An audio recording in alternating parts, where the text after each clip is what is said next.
stay hungry, stay foolish. And I have always wished that for myself. 그 어려운 것은 우리가 다 극복할 수 있다. 나는 그렇습니다. We keep on fight. We keep on change ourselves. We don't complain. 바꾸려면 철저히 바꿔. 극단적으로 얘기해. 농담이 아니야. 마누라 자식 빼는 거 다 바꿔봐. 그들은 말합니다. 확실한 비전과 도전 정신으로 끊임없이 자신을 성장시키며 새로운 영역을 개척해 나가는 것이 나 자신과 세계를 바꿀 기업가 정신이라고.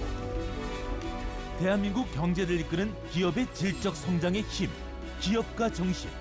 세계 속의 한국을 빛낼 우리의 기업가들.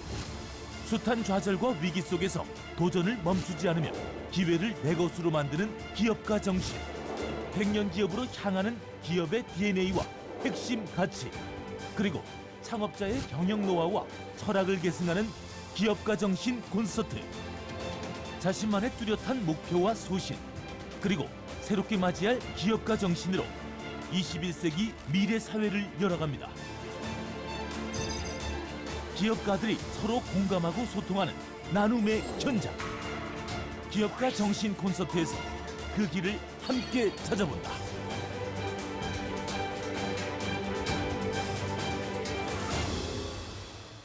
안녕하십니까. 기업가 정신 콘서트의 진행을 맡은 전소영입니다. 기업가 정신 콘서트는 100년 기업을 향해 달려가고 있는 기업 대표님들과 함께 기업가의 정신과 의미를 나누는 소통의 자리입니다. 오늘은 그 두 번째 시간을 맞았는데요.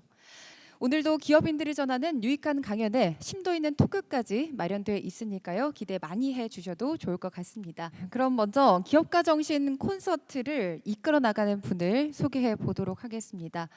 이분으로 말씀드릴 것 같으면 공직자 생활을 오랫동안 하셨습니다. 그 값진 경험을 토대로 이제는 기업인들과의 소통의 창구 역할을 자처하시면서 기업인들의 다양한 이야기를 들어주고 계신 분입니다. 홍석우 총장님을 먼저 화면을 통해 만나보겠습니다.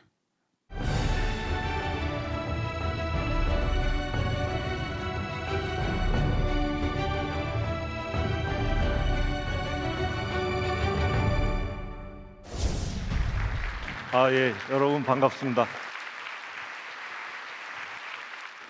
2013년에 에일린 리가 처음으로 유니콘 기업이라는 용어를 사용했다고 합니다. 통상 창업 10년이 됐는데 회사 가치가 10억 달러를 넘는 기업을 유니콘 기업이라고 하지 않습니까? 우리나라도 어느덧 23개 유니콘 기업을 가지고 있으니 창업 선진국이다, 이런 얘기를 할 수 있겠습니다.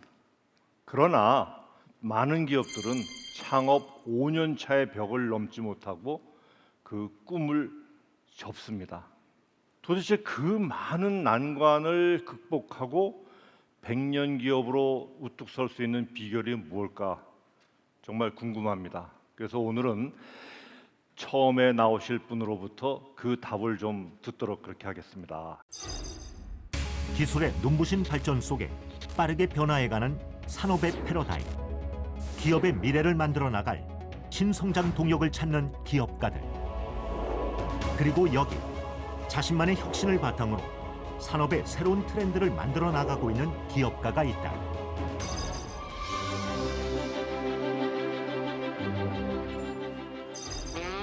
자체 연구 개발한 IT 기술을 활용해 유통물류 브랜드 구름, 퀵커머스, 새벽 배송, 통합물류 시스템까지 다양한 서비스를 제공하고 있는 메시코리아의 유정범 대표. 올해로 10년 차를 맞은 메시코리아는 지난해 3천억 매출을 기록한 데 이어 올해는 보다 큰 성장 추이를 보이며 물류 유통 사업의 리더로 자리 잡고 있다. 새로운 변화의 소용돌이 속에서 100년 기업으로 발돋움하기 위한 메시코리아 유정범 대표의 기업가 정신을 만나보자.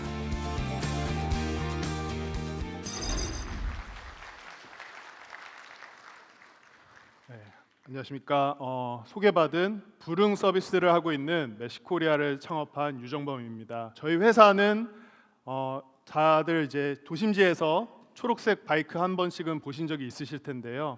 저희가 전국에 이제 거제도까지 이르는 직영 거점 550여 개소를 기점으로 해서 11만 명에 이제 이르는 등록돼 있는 트럭 기사님들, 그리고 이륜차 기사님들, 그리고 15개 이르는 저희 직영 물류 센터를 통해서 여러분이 받아보시는 새벽 배송, 당일 배송, 그리고 푸드퀵이라고 불리는 여러 가지 플랫폼들을 통해서 여러분이 시키시는 30분 딜리버리를 하고 있는 부릉을 창업한 유정범입니다. 저희가 이제 2012년도에 개인 사업자로 시작한 기업입니다. 그래서 실제로는 이제 11년 차 정도 된 사업가고요.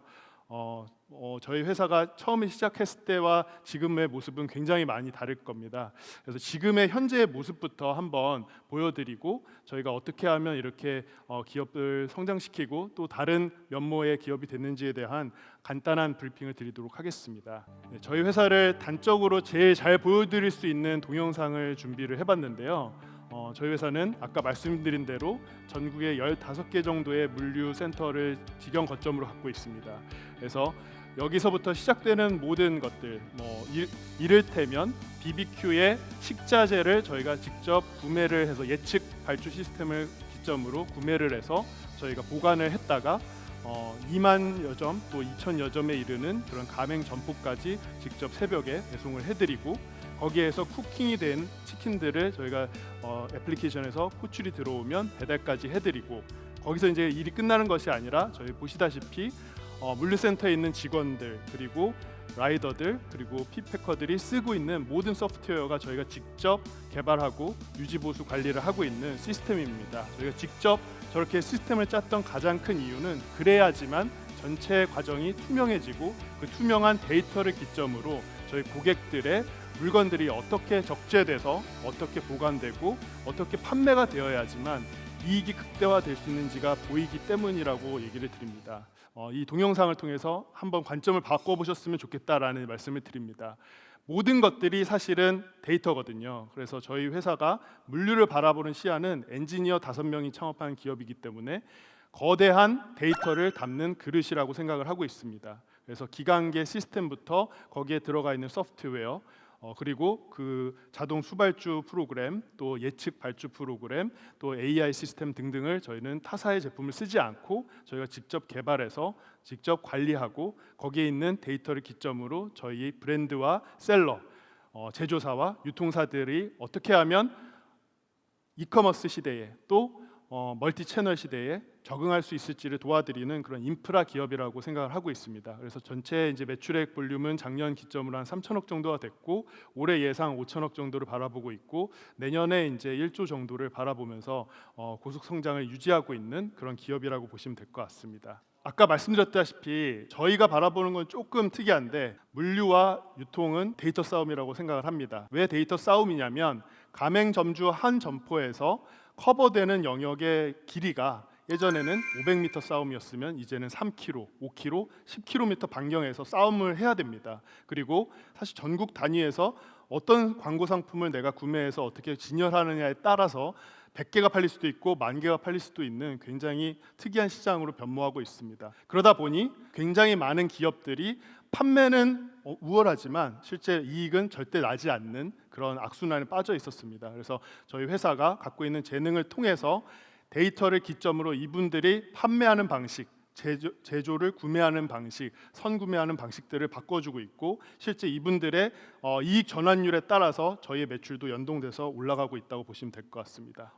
제가 처음 시작했을 때는 이렇게 거창한 뭔가를 만들고 싶었다기보다는 창업 계기가 있고 그 창업 계기에 주안해서 여기까지 왔을 겁니다. 그래서 저희 회사의 10여 년을 한번 회고를 해보도록 하겠습니다.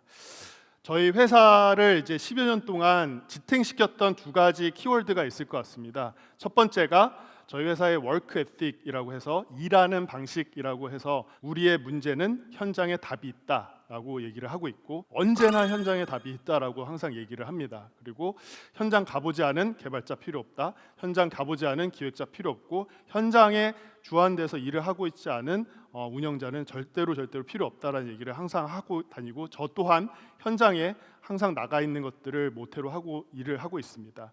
그리고 두 번째 키워드는 저희 회사가 프로액티브니스라고 얘기를 하는데요. 근데 한국말로 표현을 하면 오지랖을 굉장히 많이 떨어야 된다라는 얘기를 합니다. 그래서 개발만 하는 개발자가 지금 중요하지 않은 시대, 기획만 하는 기획자가 중요하지 않은 시대, 진짜 오퍼레이션만 하는 오퍼레이터가 중요한 시대가 아닌 것 같다라는 얘기들을 많이 드리고요. 그래서 이 두 가지가 성립이 되었기 때문에 아직까지 저희가 생존을 하고 있고 1,300억 가까운 누적 투자를 받고 지금 이제 3,000억, 5,000억 점점 이제 79%에 이르는 성장률을 계속 유지할 수 있는 가장 중요한 두 가지 키워드를 말씀을 드리고요.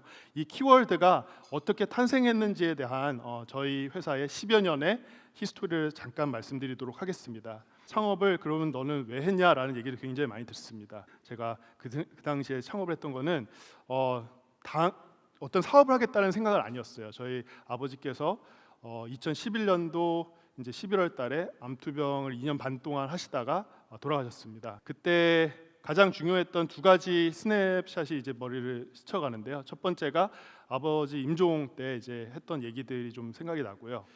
제 이름을 잘 해석해 보면 제가 갖고 있는 재능을 열심히 갈고 닦아서 주변 사람들과 세상 사람들한테 올바르게 쓰임을 받으라고 본인이 직접 제 이름 정범이라는 걸 지으셨는데 실제로 돈이 많거나 권력이 있다고 사람이 죽음 앞에서 당당하지 않다라는 얘기를 많이 해주셨는데 이제 그게 굉장히 중요한 저희 회사의 창업 이념이 되었고 저희서 세상에서 가장 깨끗한 일원의 가치를 만드는 기업이라고 써놨고 아까 이제 동영상에도 스티브 잡스가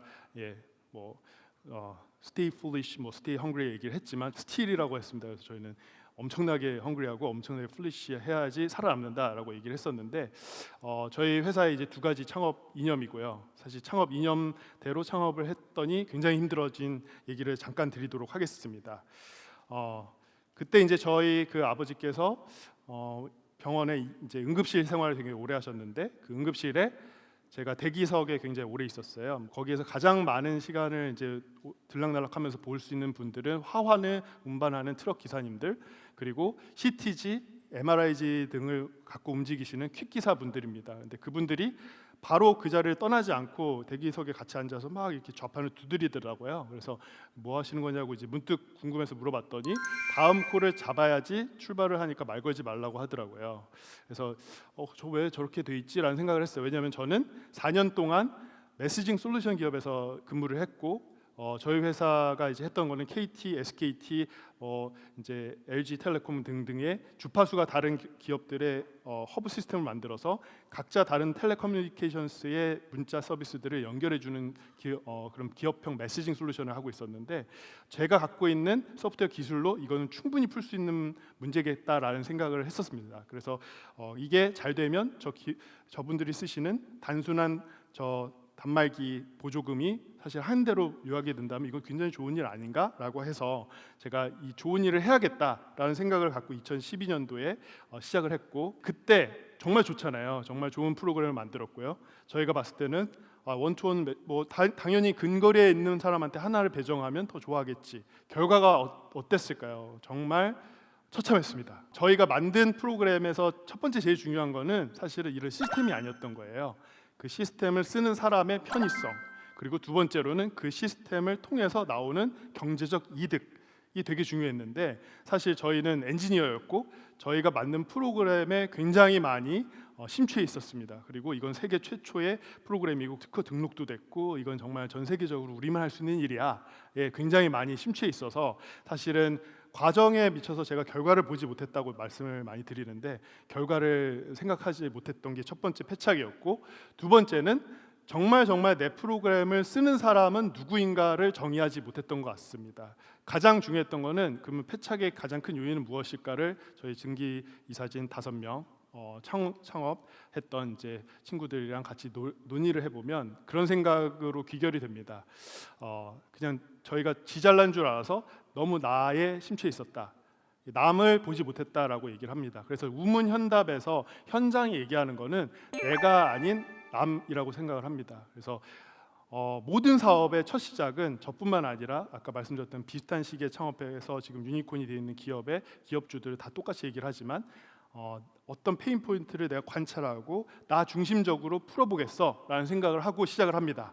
하지만 그렇게 해서는 돈이 안 벌리거든요. 정말 나는 몇 년간 왜 밤잠을 설치면서 이걸 만들었을까에 대한 회의감도 오고, 그러고 나서 생각이 드는 건 내가 중요한 게 아니네 라는 생각을 하게 됩니다. 나의 일을 덜어주는 내 직원들, 그리고 그 직원들이 만든 시스템을 써주는 기사님들, 그리고 그 기사님들이 제공하는 서비스를 통해서 편의를 제공받고 이 어떠한 이제 배달비라는 것들을 제공하고 있는 저희 점주분들의 역할들이 굉장히 중요하구나를 깨닫는 한 2년에서 3년간의 시간이었던 것 같습니다.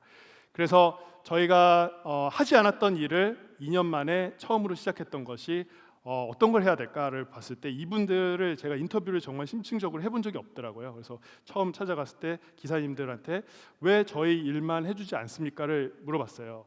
내 급여를 지금 누군가를 대리 수령을 하게 되면 이제 한 달 뒤에 받으니까 사실 네 일만 할 수 없다라는 얘기를 해서, 그럼 내가 어떻게 하면은 이거를 바꿀 수 있을까요? 라고 여쭤보니까 다단계 시스템을 혁파해서 내가 지금 5,000원 배달비를 내가 지급을 받을 거면 바로 넣어줘. 한번 보여주면 내가 네 일만 할게 라는 얘기를 해주셔서 저희 회사의 첫 근간 시스템은 AI도 아니고, 처음에는 그 AI 배차 뭐 이런 걸 했지만 2년간 만든 프로그램을 다 뒤엎고 다시 백투더 베이직으로 돌아가서 했던 건 정산 시스템이었습니다. 그 시스템을 쓰고 있는 기사님들은 내가 한 건을 처리하자마자 3,500원, 5,000원의 수수료를 바로 자기 가상 계좌에 입금을 받습니다. 그래서 세계 최초의 선입금 계좌 시스템을 만든 게 저희 회사의 가장 큰 특이점이고요. 그걸 만들고 나니 사실은 두 번째 어려운 건 뭐였냐면 기사들이 많아졌어요. 많아지다 보니까 컨트롤이 안 되는 거죠. 그래서 이것을 컨트롤할 수 있는 직영점 구조를 만들어야 되겠구나라고 해서 저희 직영점에 직접 기업 보험도 넣고 그 보험도 다 시스템이 돼 있어서 데이터 기반으로 처리가 되게끔 한 두 번째 시스템을 만들었습니다.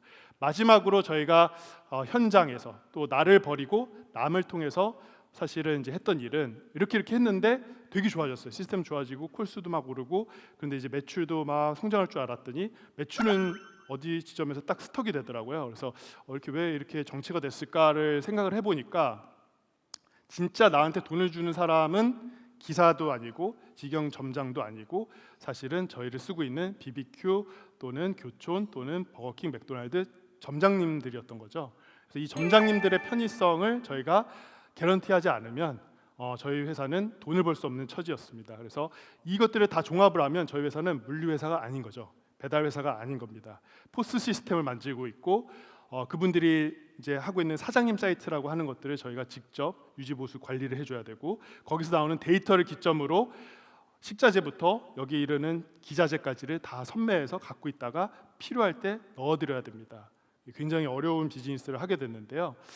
그럼에도 불구하고 저희는 이렇게 했기 때문에 생존했다고 생각을 합니다. 이게 생존 스토리에 대한 첫 번째 방정식, 우문 현답에 대한 스토리였고요. 두 번째 저의 이제 스토리를 좀 말씀드리려고 하는데, 이때부터는 저희가 수익성 개선을 하기 시작한 굉장히 중요한 덕목이라고 생각을 하고 있습니다.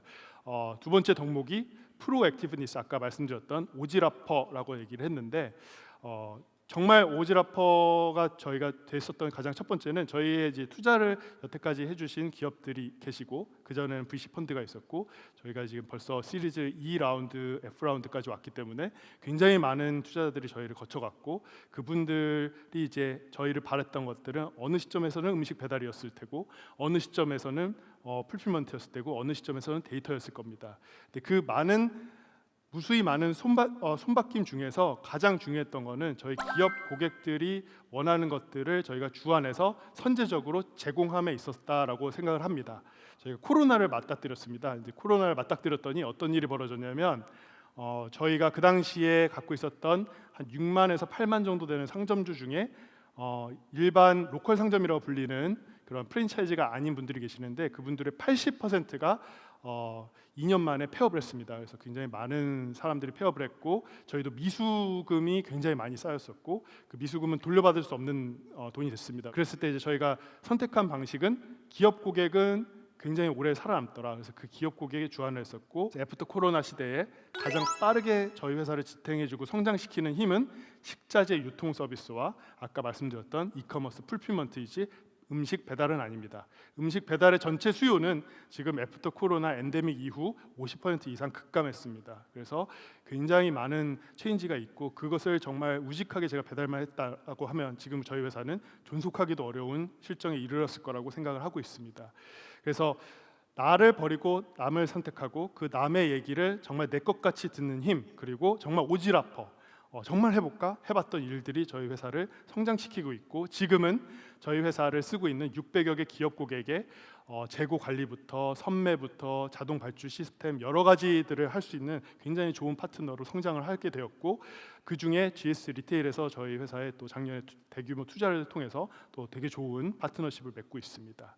저희 회사의 이제 현재 모습입니다. 현재 모습이고요. 이렇게 모든 것들을 했는데 어떻게 수익이 납니까? 라고 말씀을 하실 수 있을 것 같습니다. 저희 회사의 현재 비전인데요. 이커머스야말로 정말 남 중심적인 사업이라고 보이지만 실상 플랫폼을 뜯어보면 소비자의 만족도를 위해서 많은 것들을 희생시켜야 됩니다.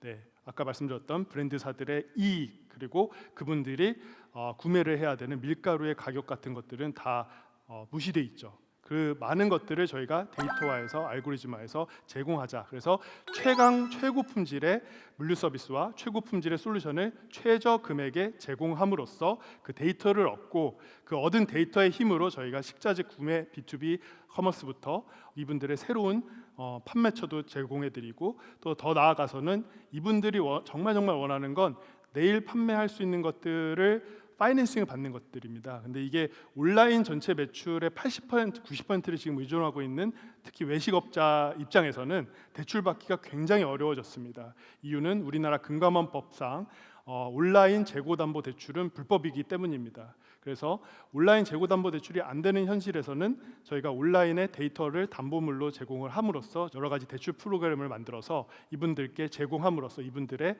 서스테이너빌리티, 어떻게 보면 생존 기간을 늘리고 그 기간이 늘어남에 따라서 저희 회사의 매출 수익원도 탄탄해지는 그런 선순환 그래프를 그리면서 성장하고 있고 앞으로도 성장할 예정입니다.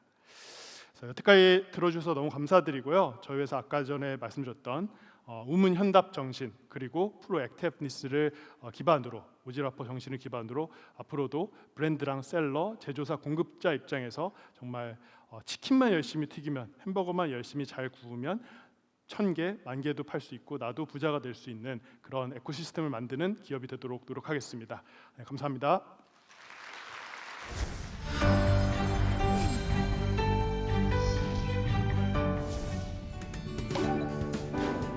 무선 통신 장비 소프트웨어 개발사 NTS는 데이터 센터에 요구되는 솔루션을 비롯해 네트워크 통신, 보안 등 IoT 관련 각종 센서에 대한 솔루션을 선보이고 있다.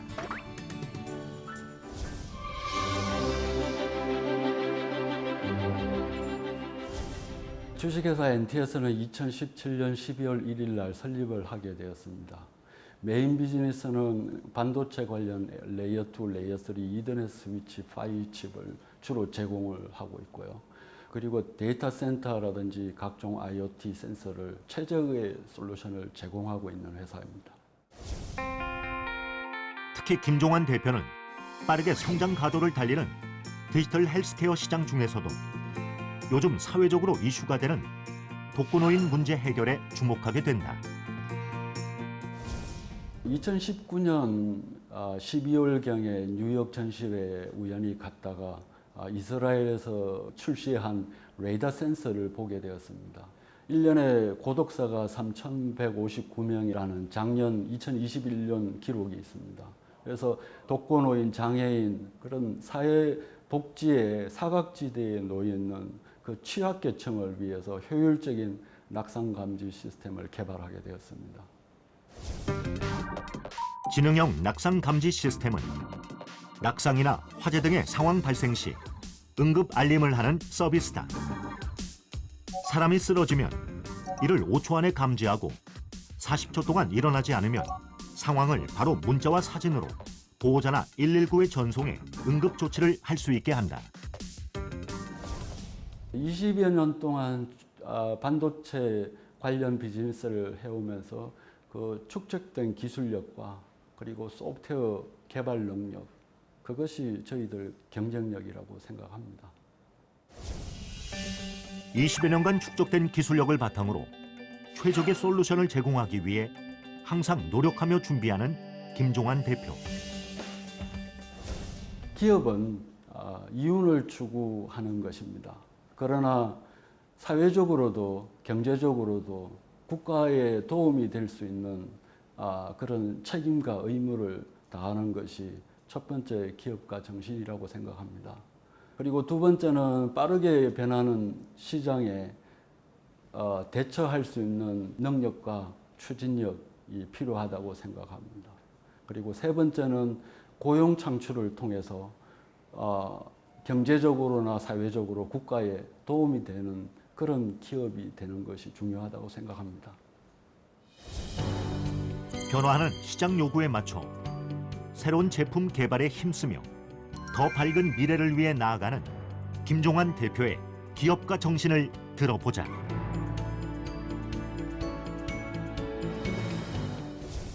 안녕하십니까. 저는 NTS 김종환 대표입니다. 저희 NTS는 2017년도에 12월에 설립을 해서 지금 5년 차가 되었습니다. 10개 회사가 창업을 하게 되면 5년 안에 8개가 망한다는 통계도 많이 들었는데 아직까지는 저희는 버티고 있습니다. 저는 한 25년 정도 반도체 기술 영업을 하고 수많은 미국의 실리콘밸리에 있는 반도체 회사들이라든지 이스라엘이라든지 타이완 여러 독일도 있고요. 그런 회사들하고 반도체 세일스 파트너로서 이제 해왔습니다. 그렇다 보니까 가장 최첨단의 기술을 그거 누구보다도 더 빨리 접할 수 있었다는 게 장점이었던 것 같습니다. 그래서 그걸로 인해서 저희들이 세상에 전혀 없었던 실시간 노인 케어 시스템을 개발하게 되었습니다. 그리고 4차 산업혁명의 핵심이라고 불릴 수 있는 ICT 기반의 IoT 각종 센서들을 또 새로운 사업으로 시작을 하게 되었습니다. NTS의 궁극적인 목표와 방향은 사회적 기업입니다. 노인복지, 사회복지, 여러 가지 이런 쪽하고 관련이 많기 때문에 더구나 사회적 기업이 되는 것을 목표로 하고 있습니다. 물론 저희들도 돈 벌려고 하는 것은 맞습니다. 그렇지만은 저희도 사회적 책임도 다하고 기업 활동을 열심히 하다 보면은 사회적 책임은 자연히 하게 되는 거라고 생각합니다. 고용도 창출하고 경제 활성화도 시키고 수출을 하게 되면 수출 기업으로서 무역 균형에 기여할 수도 있고요. 궁극적인 저희 목표는 글로벌 기업으로 성장하는 겁니다. 그러기 위해서는 미래지향적인 사업에 투자를 끊임없이 해야 된다고 생각합니다.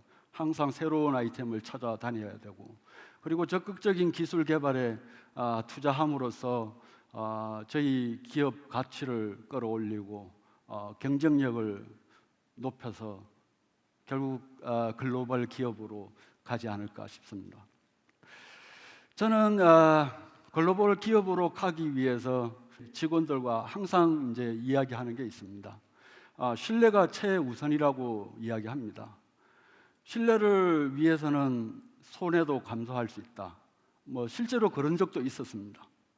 그리고 빚 없이 경영한다. 이건 참 좀 제가 두려워서, 빚이 두려워서 이런 말을 쓴 건 아닙니다. 무리한 투자는 하지 말자. 제가 할 수 있는 만큼만 하자 해서 지금까지 오게 되었습니다. 그리고 맡은 일은 스스로 판단하고 결정하여 끝까지 해결하도록 한다. 이거는 모든 저희 직원이 다 같은 생각을 가지고 있을 겁니다.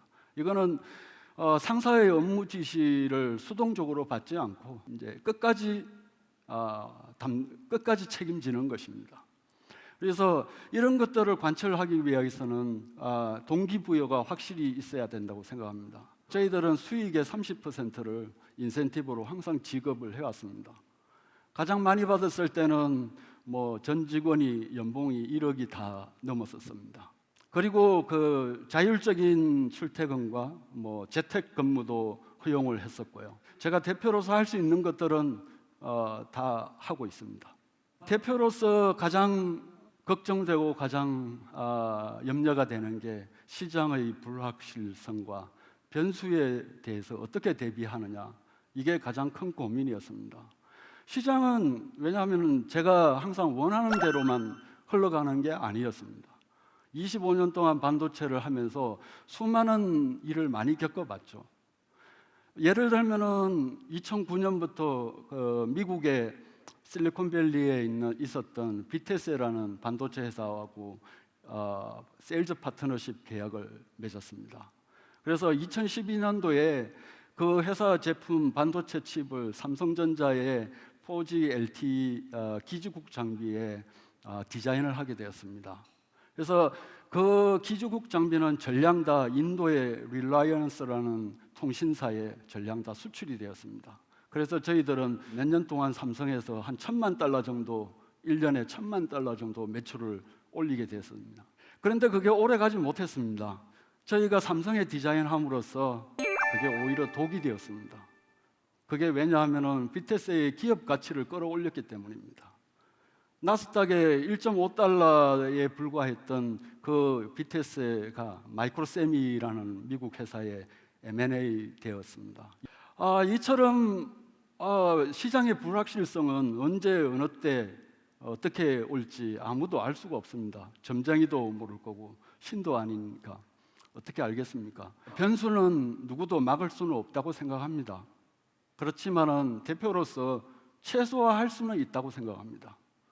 최상의 경우보다는 최악의 경우를 대비하고 항상 백업 솔루션을 준비하고 현재 잘 된다 하더라도 새로운 아이템을 또 찾아다니는 게 대표로서 하는 역할인 것 같습니다. 그래야지만이 최악의 상황에서도 살아남을 수 있다고 생각합니다. 새로운 것에 대한 도전은 이렇게 적어봤습니다. 일단은 저희들은 저희 스스로 자사 제품 개발을 완료하게 되었습니다. 투자 한 푼 못 받고 자체적으로 하게 되었죠. 그래서 좀 힘들었습니다. 타이트하고. 그리고 4차 산업혁명의 핵심인 ICT, IoT 센서들, 여러 가지 센서들을 새로운 사업으로 하게 됐습니다. 독일과 이스라엘 이런 쪽에 솔루션들을 한국에 공급하고 있습니다. 그리고 또 하나는 시장을 선점하고 리딩하기 위해서는 경쟁력을 확보해야 된다고 생각합니다. 경쟁력을 확보하기 위해서는 저희 제품의 업그레이드도 필요하고요. 그리고 신시장 개척인데요. 저희는 이때까지 반도체만 하다 보니까 항상 수입만 했습니다. 수입만 해가지고 한국에 공급을 해왔었죠. 신시장 개척은 국내 시장을 먼저 선점하고 나면은 해외 시장을 개척하기는 저한테는 노하우가 있다고 생각합니다. 그래서 일단 국내 시장을 어떻게 선점하느냐, 그게 가장 중요하다고 생각합니다. 저희 회사의 장단점을 한번 무엇이 강점인지 무엇이 약점인지 한번 생각을 해보았습니다. 저희 회사의 강점은 확신이 있다면은 끝까지 집요함으로 끝까지 성공을 만든다는 것입니다. 그리고 소프트웨어 하드웨어 개발 능력을 가지고 있습니다. 그리고 해외 시장 진출에 대한 노하우가 좀 있다는 거죠. 과거의 경험을 살려서요. 그리고 저희 약점은 부족한 자금이라고 할 수 있습니다. 그리고 전문적인 마케팅 인력이 부족하다고 생각합니다. 그거는 좀 참신하고 젊은 청년 사원을 고용을 해서 SNS라든지 이런 여러 가지 채널을 통해서 홍보를 하고자 합니다. 그리고 기회 측면에서 보면은요, 자사 제품 관련해 가지고 저한테는 엄청난 시장이 있다고 생각합니다. 전 세계 OECD 국가 38개국을 조사를 해봤습니다. 노인 인구, 65세 이상 노인 인구가 2억 1천만 명 정도 추정이 됩니다. 그리고 그 중에서 약 20% 4,300만 명 정도가 독거노인입니다.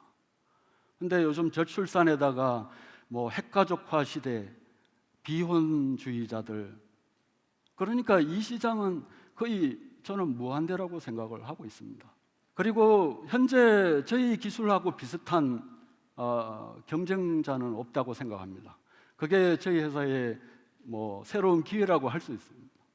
그리고 위험 요소라 그러면은요, KT하고 SKT에서 이미 노인 돌봄 서비스를 하고 있습니다. 말벗 인공지능이라고 해서 살려줘 하면은 전화를 거늘고 뭐 말벗도 해주고 날씨 어때 하면은 날씨도 알려주고 그런 시스템입니다. 거기는 의식이 있을 때만 사용 가능합니다. 그런데 무의식 상태로 쓰러졌을 때는 이것도 무용지물입니다. 그럴 때는 저희 게 필요하죠.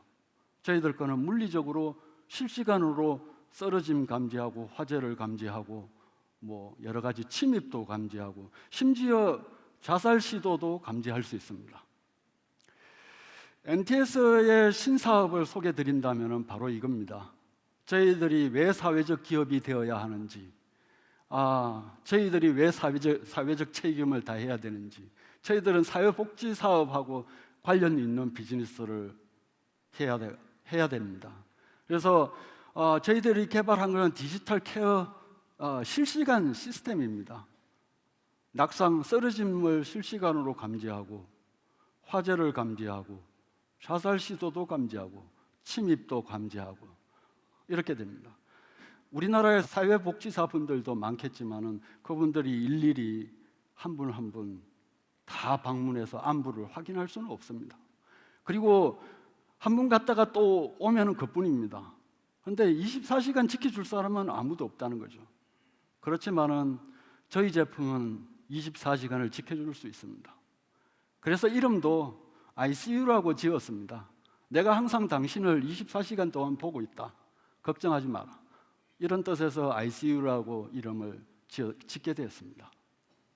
이게 저희들이 앞으로 가고자 하는 방향이고 또 사회복지 사업에 일부 도움이 되었으면 합니다. 감사합니다.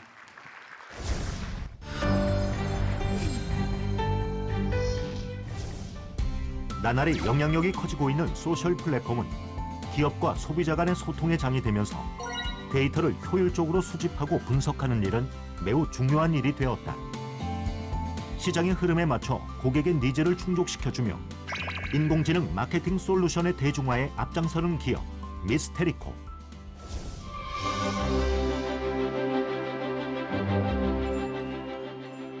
미스테리코는 이제 인공지능 자연어 처리 기반으로 온라인상에서 고객 경험 데이터를 실시간으로 수집하고 분석하고 있습니다. 그래서 저희 고객사들은 이런 데이터를 기반으로 비즈니스의 기회를 포착을 하거나 이제 잠재적 리스크를 이제 관리할 수 있도록 이 데이터 기반의 의사결정을 할 수 있는 저희는 이런 시스템을 제공을 하고 있습니다. 미스테리코는 인공지능으로 고객의 소리를 분석하여 기업과 브랜드 발전에 이바지하는 데이터를 제공한다. 온라인에서 수집된 데이터를 바탕으로 부정적인 의미의 단어와 숨은 의도까지 파악하고 실시간으로 업로드되는 수십만 개의 데이터를 분류하여 고객의 불만에 빠르게 대처하는 소셜 모니터링 서비스를 출시했다. 당연히 이제 인공지능이라고 말씀을 드릴 수 있을 것 같습니다. 보통 저희 경쟁사들은 어떤 데이터를 수집을 해오면 이제 고객 경험이 이게 긍정적인지 부정적인지 이렇게 판단만 하고 있다면 저희는 이게 어떤 품질적으로 긍정적인지 뭐 가격이 부정적인지 아니면은 서비스가 부정적인지 이런 것들마저도 저희가 AI로 사람 대신에 자동으로 분류를 해주고 있습니다. 미스테리코는 고 대표의 옥탑방에서부터 시작한 회사다. 어려운 점도 많았지만 20대 젊은이들로 구성된 회사답게 모든 일에 대해 능동적으로 대처하며 빠르게 성장하고 있다. 서비스를 먼저 만들기 시작을 했는데 막상 그 서비스를 첫 고객에게 어떤 이제 인도를 했을 때 그 고객의 반응이 그렇게 사실 좋지는 않았었어요. 그래서 그런 것들을 해결하려고 저희도 또 몇 날 며칠 계속 대화하고 또 뭐 밤 샐 땐 또 밤도 새면서 같이 또 참아내면서 그리고 또 고객이 나중에 만족스러운 어떤 모습을 보여줬을 때 그때 이게 좀 팀워크구나라는 생각을 좀 했었습니다. 할 때 제대로 하자. 안 되는 것은 없다는 신념으로 회사를 이끌어온 고남길 대표. 뜨거운 열정과 원칙이 있기에 그들의 무한한 도전은 계속되고 있다. 기업 경영에 있어서 가장 중요한 것은 인내심인 것 같습니다. 아마 대부분 많은 대표님들이 사업을 하시면서 정말 어려움이 되게 많으실 거예요. 어떤 자금에 대한 문제도 있겠지만 시장에서의 어떤 아이템의 어떤 확신이라든지 또 어떤 그런 시스템들이 잘 돌아가더라도 어떤 직원 간의 어떤 관계라든지 뭐 하나 힘들지 않은 게 없거든요. 근데 이제 그 힘든 것들을 이제 무조건 저는 견뎌야 된다고 생각을 해요. 항상 마음속으로 굳게 인내하고 또 굳게 또 인내하고 그러면서 단련되다 보면 또 더 다른 것들, 더 큰 것들도 더 해결할 수 있는 힘을 가지지 않을까. 우리 이런 말도 있잖아요. 뭐 인내는 쓰지만 뭐 어떤 열매는 달다 이런 말도 제가 항상 마음속에 담으면서 일을 하고 있습니다. 네. 모든 분야를 아우를 수 있는 인공지능 마케팅 대표 플랫폼으로 더 나아가 글로벌 기업으로 성장하고자 하는 미스테리코 오남길 대표의 기업가 정신을 만나보자.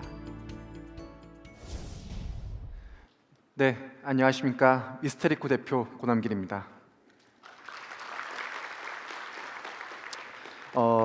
저는 이제 4년차 정도 되는 이제 스타트업이고요. 오늘 저는 이제 이끄심이라는 주제를 가지고 강연을 한번 해보도록 하겠습니다. 일단 뭐 좀 소개를 조금 더 드리자면은 저희 미스테리코는 인공지능 기반으로 마케팅 솔루션을 개발을 하고 있습니다. 그래서 온라인상에서 데이터를 이제 수집과 이제 분석을 통해서 우리 고객사의 브랜드 라이프 사이클에 맞게끔 혁신할 수 있는 그런 데이터와 수집 그리고 분석 내용을 전달을 웹 서비스로 제공하고 있습니다. 저희는 이제 함께할 때 더 빛나는 이란 슬로건을 가지고 이제 일을 하고 있는데요. 저희 회사 위치는 또 힙한 홍대 합정 사이에 또 있습니다. 그래서 15명 중에 10명이 엔지니어 정도로 있고 또 저희는 이런 인공지능 개발을 아주 초기부터 언어 모델 개발부터 이제 서비스화까지 이렇게 하고 있습니다. 그래서 POC 단계부터 좀 운이 좋게도 뭐 한국 맥도날드라든지 뭐 CJ라든지 오비맥주 또는 또 다른 뭐 저희 작은 또 스타트업 고객들까지 같이 고객과 함께 개발을 해서 여기까지 왔습니다. 저희 미스테리코의 이제 서비스 이름은 니즈라고 합니다. 저희는 소셜 인텔리전스 플랫폼이라고 하기도 하고요. 저희 니즈는 뭐 요즘 많이 아시다시피 뭐 유튜브, 뭐 인스타그램, 트위터 그 안에서 여러분들의 고객이 많이 또 있을 텐데 그런 고객들의 목소리를 실시간으로 수집을 하고요. 그리고 그 목소리를 저희가 이제 AI 언어 모델로 뭐 어떤 긍부정의 판단이라든지 뭐 가격, 뭐 품질 또 이 내용이 정말 우리 브랜드에 대해서 진심으로 쓴 글인지 광고 목적으로 쓴 글인지 여러 가지의 언어 모델들로 저희는 이제 분류해서 마케터들이나 또는 의사결정을 할 수 있는 이해관계자들이 데이터 기반의 의사결정을 할 수 있도록 저희는 이렇게 서비스를 제공을 하고 있습니다. 그래서 약간 예시 화면도 좀 갖고 와봤습니다. 지금 뭐 예시로 야놀자인데 이렇게 데이터를 이제 수집을 해서 일주일에 몇 건이 쌓였는지 한 달에 또 몇 건이 또 쌓였는지 그 쌓인 데이터를 뭐 조회수나 댓글 기반으로 이렇게 정량화해서 스코어링해서 우리 브랜드가 경쟁사 대비 뭐 몇 점인지 이런 것도 분석이 가능하고 또 마찬가지로 우리 경쟁사는 또 몇 점인지 나와 다르게 어떤 부분이 앞서 나가고 있는지 그런 것들을 한눈에 파악이 가능하다는 것이 가장 큰 장점일 것 같습니다. 그리고 뿐만 아니라 이런 뭐 현재 뭐 우리 브랜드에 대해서 어떤 긍정적인 또 부정적인 패턴을 보면서 우리 브랜드에 대해서 잠재적 리스크를 이렇게 미리 본다라든지 그래서 이렇게 한눈에 편하게 이렇게 인터페이스를 이제 볼 수도 있고요. 그래서 뭐 어떤 모델, 뭐 어떤 채널, 어떤 날짜 이렇게 분류가 가능합니다. 이렇게 또 워드 클라우드를 해서 또 우리가 놓쳤던 그런 고객들의 목소리도 이렇게 캐치도 가능합니다. 그래서 또 이런 연관어 분석이라고 해서 또 뭐 마케팅에 쓸 수 있는 어떤 단어를 뭐 본다라든지 실제로 뭐 저희 고객은 뭐 돈을 어떤 환급받는 서비스인데 뭐 처음에 그냥 환급만 하라고 했다가 뭐 지금은 뭐 이런 연관어 단어들로 뭐 소고기로 꽁돈을 사 먹으라든지 뭐 그런 키워드로 어떤 크리에이티브하게 마케팅 성과를 올렸던 그런 경험도 있습니다. 네, 저는 대한민국의 청년 스타트업 대표입니다. AI 자연어 분석을 하고 있고요. B2B로 SaaS로 웹 서비스를 제공을 하고 있고 얼마 전에는 실리콘밸리 쪽 VC로부터 또 투자를 또 유치를 해서 앞으로 나아가고 있습니다. 제 소개를 잠깐 또 이렇게 숫자 3개로 좀 드려보도록 하겠습니다. 저는 23살 때 대학교를 자퇴를 했었고 그때 이제 개발자 일을 시작을 했었습니다. 그러면서 27살에 이제 창업을 했고요. 현재 나이는 31살입니다. 네, 물론 뭐 여러분들 많은 선배님들 계시지만은 저도 이렇게 창업을 해와서 지금까지 많은 어떤 번뇌들을 겪어왔습니다. 어떤 제 아이템에 대한 어떤 확신이라든지 또는 임직원과의 어떤 관계들이라든지 어떤 매출의 압박 그리고 우리도 서비스를 개발하면서 또 어떤 목표로 나아가야 되는지 이런 신성장 동력까지 굉장한 고민들을 많이 해왔습니다. 그래서 많은 분들이 그러셨어요.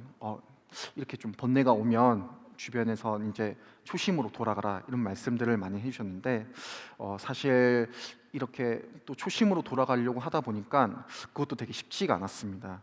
그 이유가 뭘까 또 고민을 해봤더니 생각보다 제가 돌아갈 초심이 없었더라고요. 내가 정말 사업을 왜 했을까?